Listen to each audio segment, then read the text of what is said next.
Okay, let's talk about general project record books and what goes in those. So I have created a knitting book right here. So that's a general project, and let's go through that real quick. You'll notice I clicked on the word knitting and now it has a gold box around it. And these items over here on the left menu have now changed. So these are now our pages of our record book. So let's start with project info. Again, this is the same title of your project. And remember, it's exactly what your project is in your enrollment. So if it's cake decorating, it'll be cake decorating level 1, year 1 or year 2, knitting, crochet, anything that has a level, make sure you put level. It's cooking 101, 201, 301, whatever the project is in your enrollment. Knitting doesn't have any levels in enrollment, it's just knitting. So we're going to put that. Years in project, how many years have we been taking this project? And I know this line says years in 4-H club, but I want you to think about this as years in 4-H, not just that club. But how many years have you been in 4-H? And I'm just putting some information in here. Then we're going to click save, and that page is done. So now we'll go back to our left page and look at goals. And when we click the add a goal, actually before you click add a goal, I want you to notice right here, it says how many goals each age division needs to have. So if you are a junior, that is you are 8 to 10 years old on January 1 of 2023, then you only have to have 1 goal. If you're an intermediate, you need to have 2, and intermediates are 11 to 13 years old on January 1 of 2023. Or a senior, you need to have 3 goals, and seniors are 14 to 18 years old on January 1st of 2023. These are the minimum number of goals you have to have. You can have more if you want, and you won't be deducted for that, but at least this number of goals. Okay, so I'm going to add a goal, and I'm going to put down a statement of what I would like to learn this year in 4-H.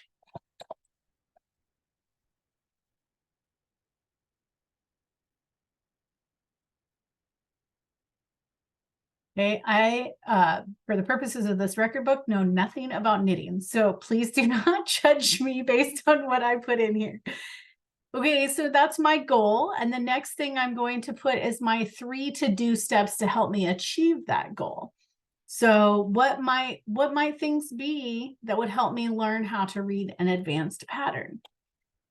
So maybe I could learn 3 new stitches.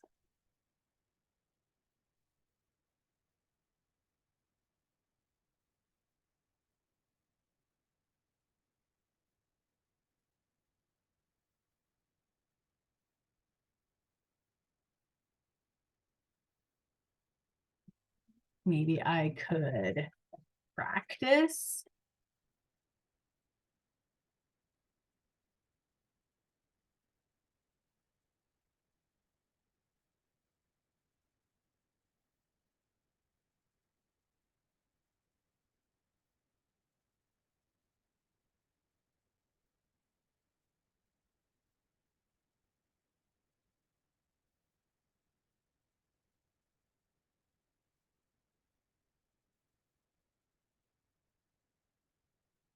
Okay, so these 3 steps I would consider to be SMART steps for reaching this goal.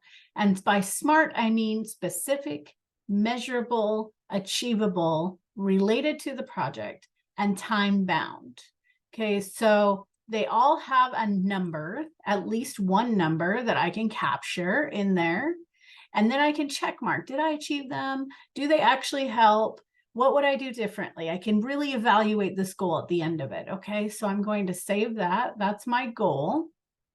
Now, if I was doing an intermediate or a senior book, I would continue adding and doing the same thing over and over until I had the minimum number of goals I needed. I want you really to research SMART goals, S-M-A-R-T, it's an acronym, and make sure your goals are achievable and things that you can actually rely upon yourself 100% to achieve, not anyone else having to work on those. Okay, presentation. is our next tab. And this is whatever presentation you gave. You're going to put all this information in here. So what was the title of it? What did you call it? Hopefully it's something cute and catchy, but I'm just going to put in this.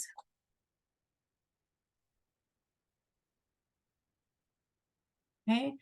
And when I click presentation type, there's several here. Demonstration. A demonstration is actually physically doing something, like I sat in front of you with my needles and my yarn and demonstrated making these stitches. Dramatic reading is not currently allowed in Idaho. Dramatic reading is like poetry reading.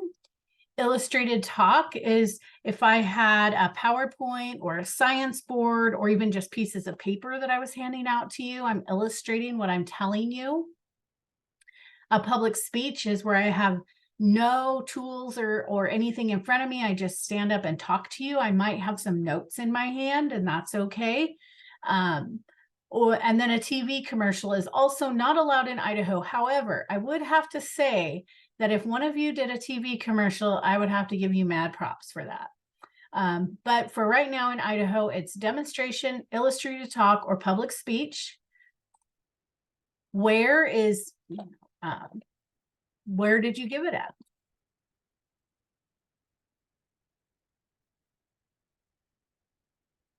When? What day did you give it? Oh, whoops, sorry. I didn't put the right digits in there. Okay. How many were in attendance? So when you get up and you start giving your presentation, you're probably going to freeze a little bit and not think about counting how many heads are in the crowd.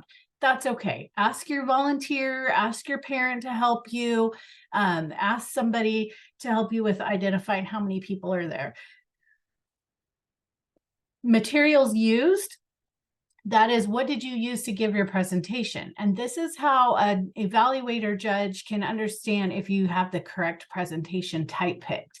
Because if you put a poster board and markers here, then that is not a demonstration. That would be an illustrated talk. So if I put knitting needles, yarn, and a table, then I would know that that was a demonstration. Okay. And what was the content of the presentation? Give your judge a good at least 5 sentences here. Summarize what you talked about. If you are a junior 4-H member, you should be talking for 5 to 8 minutes.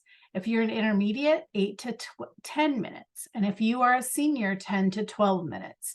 So that should give you plenty of content to put in this box. 3 to 5 sentences for juniors, 5 to 8 for intermediates and seniors. And then if you took a picture, somebody took a picture of you giving your presentation, or you have a picture of your science board, your PowerPoint, whatever, you could put that here if you want to. If you do not want to, you don't have to. You can leave that one blank. However, if you load a picture, make sure you put a caption in there of like me giving my presentation or whatever you might say. Okay. Save that. And then down here, the next page on the left in the menu is your activity log. So this is going to be every one of your 4-H club meetings. If you go to the store to buy fabric or yarn or needles or food products for whatever you're doing, put it in here. If you are working on it at home, put that in here. If you took some time to practice your stitches, you maybe made dinner for your family one night if you're in the cooking project, whatever you did, put that in this activity log.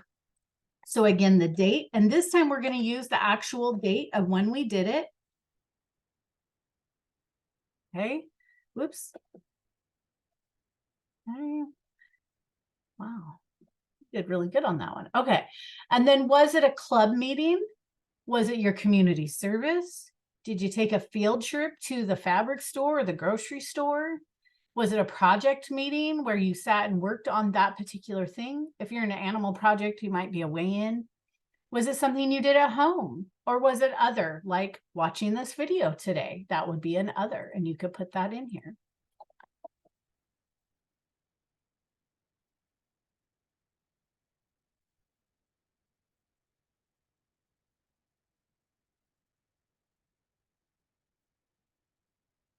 Okay, and save.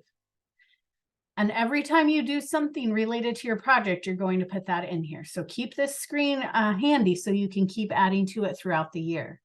Okay, expenses. There's one expense that every single 4-H'er has, and that is your 4-H fees. So whatever day you paid those is what you're going to put in there. They were paid to the UI extension office, Benewah County. 4-H fees, and whatever that amount was, it varies for some of you because some of you get a scholarship, some of you pay for multiple projects, some of you are in a horse project, but whatever you paid for this project is what you put in here. Now, if you're doing multiple projects, let's say you're doing horse and market pig and a cooking project, you're going to put the same amount for 4-H fees in all 3 of those books, because different judges or evaluators look at each of those books. And so they aren't going to understand why you either don't have them in one or do have them in another, because they may not see that other book. So just put, and honestly, even if you were only doing knitting, you would still have to pay this fee. So put this fee in there and push save. And then if you had to buy yarn or buy needles, or maybe you bought your club t-shirt for the fair or whatever it was, or fuel to drive your project to the fair, if that's what your parents charge you, then you put those expenses in here. But at the minimum, all of you are going to have 4-H fees, even if you applied for a scholarship. If you applied for a scholarship, you can put, you can put that in here and put 4-H fees paid by scholarship, and you could put 0 because you didn't pay anything out. Or maybe you paid $5, and so then you would put $20 here and $5 here. Okay. The other way you could do it, if you didn't want to do it this way, is you could put that expense was $25.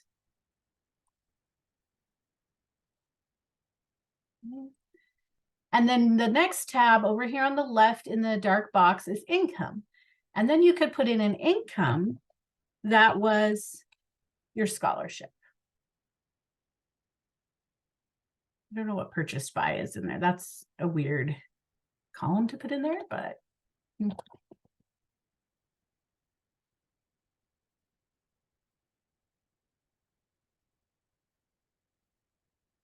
Okay. And then basically what happens is when you print your report and it does your, how much it costs you to do this project and how much you earn, it equals those out and they both end up being 0. But so you can do that either way. You can either put it under here as a note, or you can put it under income that you received it. Now, if you're doing something like cake decorating and you sell some cupcakes to pay for your frosting, you can put those cupcake sales in here. If you're doing art and you sell an art piece that you made for 4-H, you can put that in here. If you're doing knitting and you sell one of your scarves or your gloves or a pair of socks, you can put that in here under income. Most of the time, our general projects don't have any income, and that's fine. Just if that's the case, then make sure that you put in a date for this year and you put none, none, and 0. Do not leave this one blank. At the minimum, you need to have this information. Oops, sorry. You need to have this none in there if you have no other income, okay? All right, our next button on the left is how did you do? If you notice when we click on that page, our goal that we wrote a little bit ago is right here. And so we're going to click the blue edit button. And then we're going to give ourselves a rating. And you're going to rate yourself. How do you feel like you achieved on that goal? Did you get 1 where you didn't work on it at all? You kind of forgot it even existed? Or did you give yourself a 5, which means you just couldn't possibly do it any better? It's the most amazing thing you've ever done. Most of you are going to be in the 2, 3, or 4 area. So be honest about the rating. How do you feel you did? 1, I didn't do anything. 5, I couldn't have done it better. So pick somewhere in between those, or one of those or in between those, and then explain and give the judges a good 3 to 5 sentences here about why you gave yourself that rating. Did you do a good job? Did you follow your to-do steps? Did they help? Would you do something differently next year?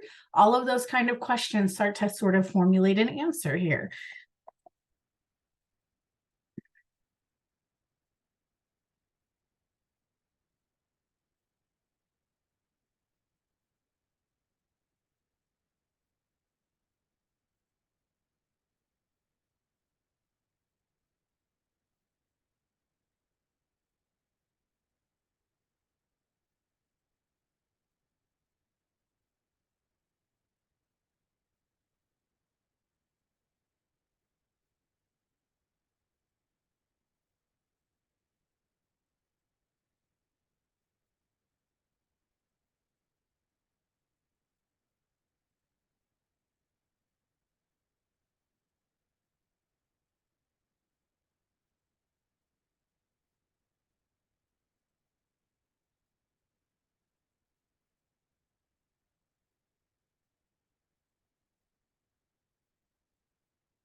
Okay, something like that.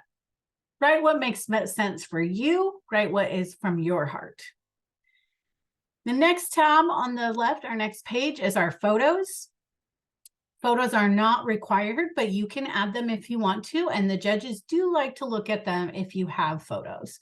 So when you add a photo, you click add a photo, you can select the image and then put in a caption and a date. And if you leave either of these blank, they print and on your record book, and the judge knows that you left something blank in your book. Okay, so make sure if you put picture in that you tell something about it, and you can put in any date you want.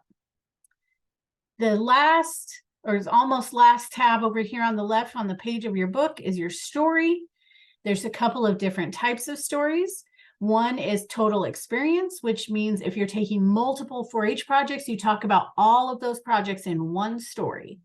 That works well if you're doing all animal projects or all general projects. It's a little bit harder to be totally experienced and rounded story if you're doing general and animals, because general books are turned in before the animals even show. And so in that regard, you can't talk about what happened with your animals all the way up until just before fair. So it's your choice to write either way. But I do discourage you from, or rather encourage you to think about writing your general project stories separate from your animal stories. So, and not to say you can't talk a little bit about your animals and your full 4-H experience, but you won't be able to use the same story for all your projects, because your animal projects you wouldn't have talked about at fair at all. So total experience is everything, all your projects in one story. But that being said, you need to have about 1 page per project. So when you're talking total experience and you're talking about taking 3 projects, your story should be about 3 pages long, pretty close to 3 pages long. And it should talk evenly, even if it's all intermixed, but you should talk about all 3 projects throughout the whole story, not just talk all about my knitting project and 1 line about my cake decorating project and maybe nothing about my cooking project, right? I hope that makes sense. So, and then project focused experience is writing 1 story just about that particular project. So if I was only doing 1 project like knitting, then I would just talk about knitting and it would be a project focused experience. So choose which one makes the most sense for you. Let me back that up a little bit. Again, project focused experience should still have 1 full page at least, if not more. Okay.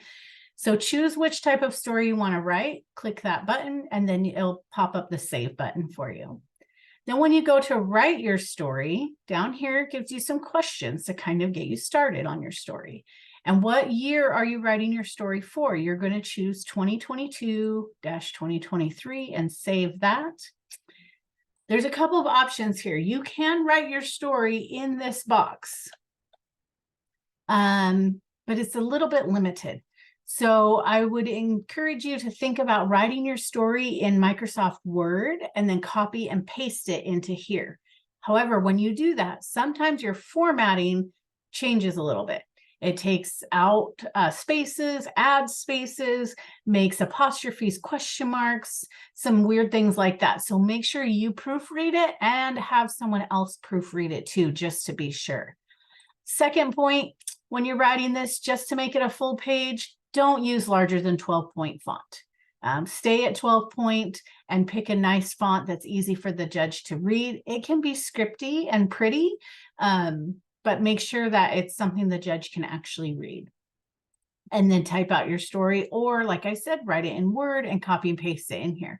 One of the keynotes that I found helpful when I was doing 4-H is that I would start my story in Word at home, and I would just make bullet points, or maybe put an entry every month about what I had done that month.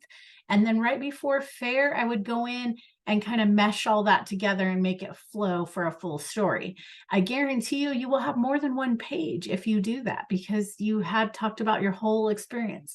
I also can tell you that the judges know what students did not write, didn't take the time to write their story throughout the year, because the only thing they talk about is like the 2 weeks or month before fair. And it doesn't give you a full picture of what you did and everything you learned, and it doesn't give the judge a full picture of everything you did and learned. So I really encourage you to jot down some notes somewhere on your phone, on your computer, in this box, whatever, throughout the year, after every project meeting, something like that, so that you can have a nice round full story and you're not struggling at the very end to come up with a whole page or more of story. Okay, at the bottom, after you type in this, and then it will save it for you, okay? All right, so now county materials over here on the left again is the next page. For knitting, there is no county materials. So you don't have to do anything on this page. You are allowed to leave this one blank. For cake decorating, you have so many cakes you have to make. So each one of your cakes, upload the picture of it here. And when you upload the picture, you can put what type of cake it is and the date you made it.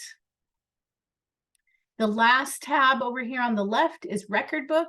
And when we push that button, takes it a few seconds, but we will see our record book completed here.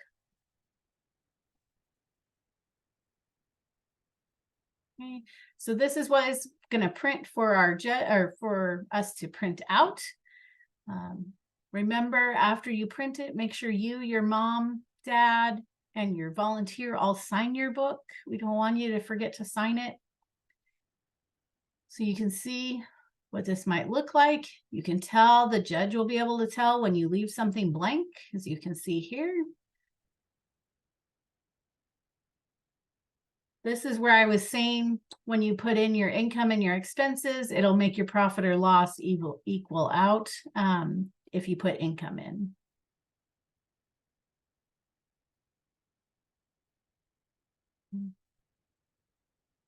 All right, and so then if we go back up to the top, we can download it and save it to our computer, print it from our computer, or again, you can submit it here and your 4-H volunteer, or here at the office, we can print that for you. And again, just like in the involvement report, this button on the left that says template, when you click on that, it gives you a blank record book that you can fill out by hand if you need to. But let me just reiterate that that means your information does not save from year to year. And so you'd have to keep adding, re-entering all of your information every year. All right. So that is how to do a general project record book. If you have any questions, please, as always, feel free to call the extension office or talk to your volunteer. Have a great summer.